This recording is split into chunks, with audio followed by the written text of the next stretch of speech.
Hoy terminé un curso con colegas, porque éramos todos colegas, y he recibido no solamente la atención que significa el compartir un espacio de conocimiento, sino un gran afecto. Agradezco realmente a la universidad el haberme invitado y querría seguir en este espacio de afecto y comprensión mutua, de conocimiento compartido, de construcción de conocimiento compartido. Quería seguir esta otra parte, que para mí no es una conferencia, sino simplemente es una forma de compartir parte de un programa de investigación. Así que yo voy a hacer una exposición y después estamos abiertos a las preguntas que ustedes quieran hacer, porque esto no es una conferencia simplemente, es contarles sobre la investigación política, pero siempre otros tipos de discursos. Estudio el discurso de los políticos sobre las personas pobres y los trabajadores, y también estudio el discurso de las personas pobres y los trabajadores sobre los políticos, generando algo así como un diálogo virtual para ver cómo podríamos entendernos mejor. Y la pregunta es: ¿por qué el discurso político? La idea de comprender el discurso político no es algo baladí, porque justamente de los políticos, de los presidentes argentinos, que es lo que vamos a ver, surgen las políticas sociales, surgen los programas de gobierno, y tenemos que comprenderlo nosotros. ¿Y cómo comprender si no comprendemos sus discursos? Entonces, la sociología y la lingüística, o bien la sociología, el derecho y la lingüística. Las diversas indagaciones me enfrentaron al desafío del trabajo interdisciplinario, al juego de disímiles criterios de validez, a las sombrías zonas de fronteras por las que es difícil deambular, pero que necesitan ser investigadas aún con la exigencia de interpelarse una y otra vez acerca de quiénes serán los interlocutores en un diálogo en que al investigador le interesan más las preguntas que las respuestas y más las dudas que las aparentes certezas, en un intento de hacer posible la incorporación de unas disciplinas de los avances operados en otras. Esto para mí es el trabajo interdisciplinario, es decir, cómo avanzar estos problemas ontológicos. Es decir, yo me tengo que plantear qué es un texto, qué es el texto del discurso político, o como planteábamos hoy en el curso, qué es una sentencia, qué es la persona humana.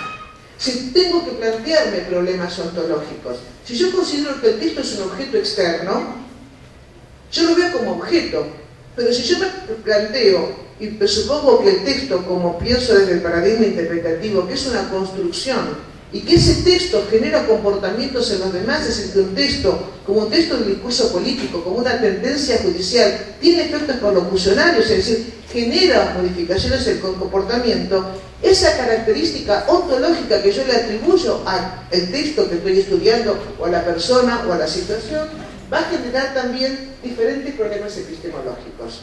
¿Cómo lo analizo el texto? Estoy pensando en este caso, me voy a remitir a esta investigación que vamos a ver hoy. ¿Veo entonces al texto como un objeto o lo veo como un entramado de significados que tengo que interpretar? Eso me va a condicionar el método que yo voy a emplear. Yo podría cuantificar, digamos, los rasgos sobresalientes del discurso político. Claro, si yo lo veo como un objeto, sí, pero si yo lo veo como un entramado de significados, no lo puedo cuantificar. Comento esto porque muy pocas veces hacemos también respecto de las personas pobres, estos mismos discursos con esta perspectiva.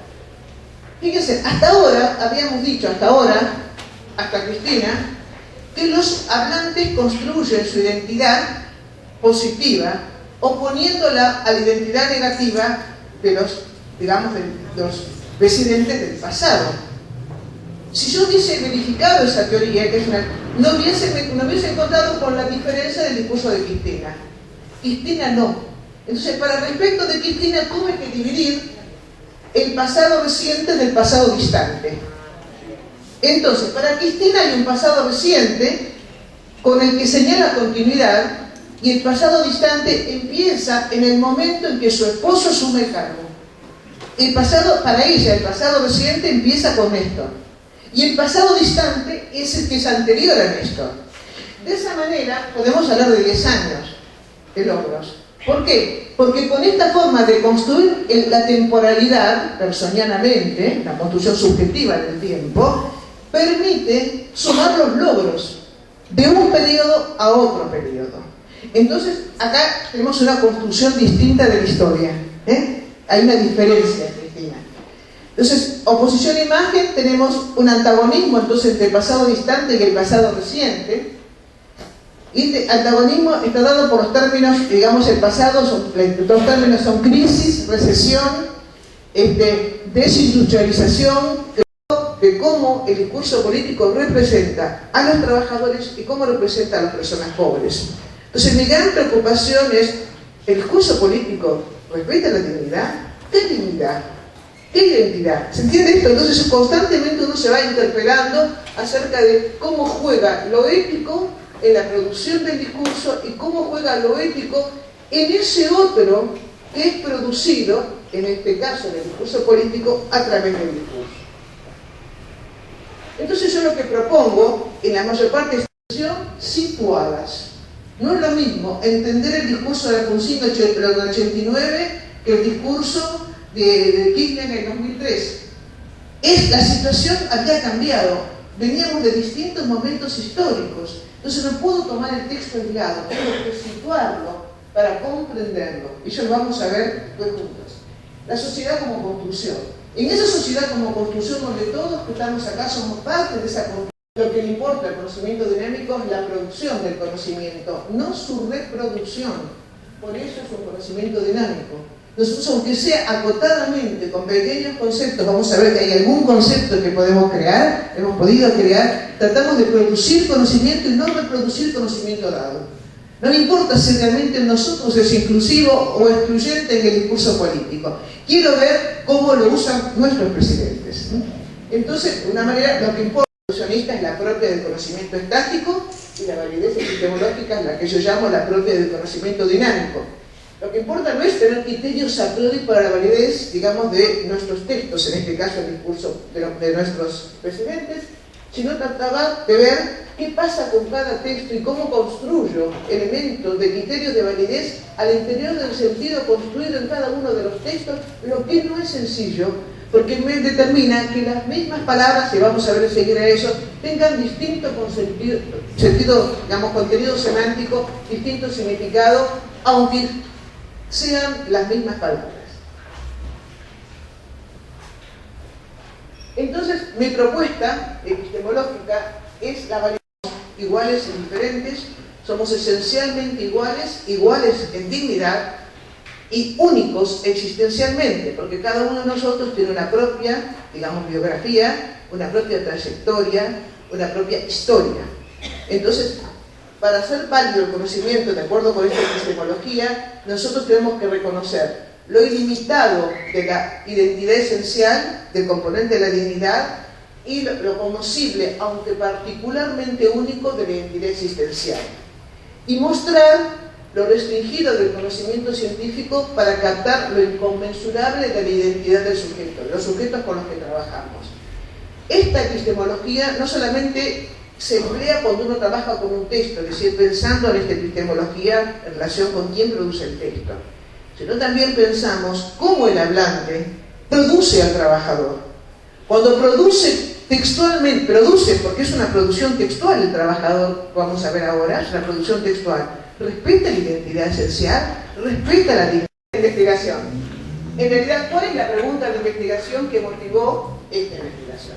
¿Qué características asume la representación del trabajo y los trabajadores y las relaciones laborales en el discurso de los presidentes argentinos de 1983 a hoy, digamos, al día de hoy? El interrogante tiene otros interrogantes. ¿Cuál es la vinculación entre los recursos lingüísticos que usan los mandatarios y, y el modelo de sociedad que proponen?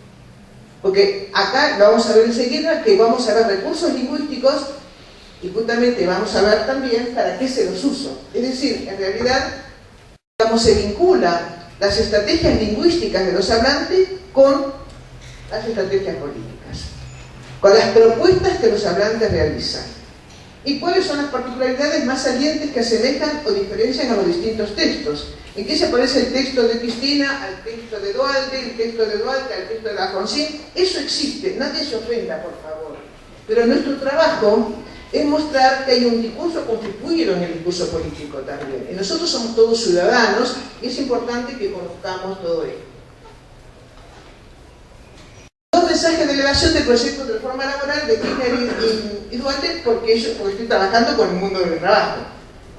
Y entonces, el juez Fernández de Kirchner, digamos, desde septiembre de 2012, donde presenta la ley de riesgos del trabajo y tiene un fluido diálogo con Bendiure. Entonces, ¿por qué cuento eso? Tengo que contar eso porque mi preocupación es el mundo del trabajo.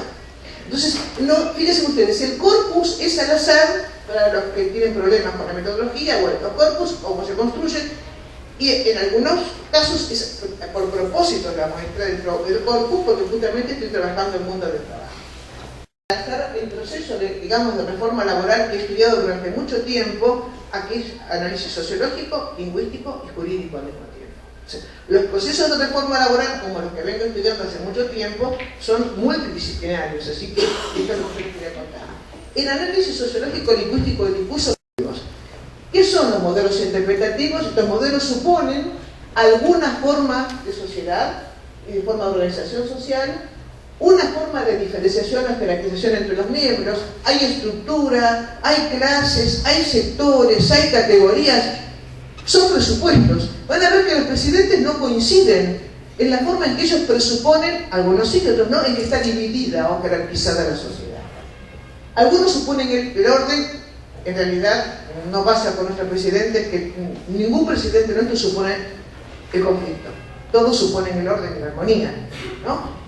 Pero entonces hay un modelo de sociedad que vamos a ver juntos, van a ver cuál es el modelo vigente. Yo no se los puedo contar, yo podría venir y contarles, miren, es el modelo de la armonía, pero ustedes tienen que verlo físicamente, tienen que tener la evidencia objetiva de los recursos lingüísticos usados por el hablante para sostener el modelo de sociedad que proponen.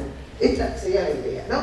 Entonces, cada modelo propone una mayor o menor posibilidad, y esto creo que nos afecta a todos nosotros, de los actores sociales, individuales y colectivos, de cambiar la sociedad, de transformarla, de modificar las formas de distribución de bienes materiales, simbólicos y de trascendencia. Es decir, si el modelo es cerrado, si el modelo es mecánico, si el cambio es automático, los actores afectan nuestra representación respecto de nuestra capacidad de acción histórica. Es decir, esto es la idea de estudiar, no es una cuestión solamente académica, estudiar el discurso político. Entonces, justamente este análisis sociológico, lingüístico del discurso tiene, ¿no es cierto?, algunas características, supone 4 relaciones vinculadas entre sí, los recursos lingüísticos con los modelos interpretativos, lo de esos modelos con el contenido semántico de los términos, de manera que yo puedo analizar en los distintos textos distintos vocablos que significan algo diferente. Ustedes dicen la crisis. Todos los presidentes nuestros dicen que se encontraron con una crisis. Todos.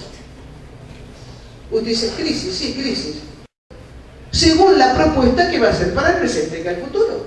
Entonces crisis suena igual, pero no es ningún igual. No sé si se entiende. Entonces, si yo descubro el modelo interpretativo, yo veo cómo construye, atención, no solamente el pasado, sino el presente y el futuro. Y esta es la intención. ¿Cuáles son los nudos de la red semántica de Alfonsín? ¿Qué es el nudo de la red semántica? Significa las palabras, los términos, los vocablos que se reiteran en un texto. Tanto se reiteran que de alguna manera esos vocablos son el nudo del entramado de significaciones.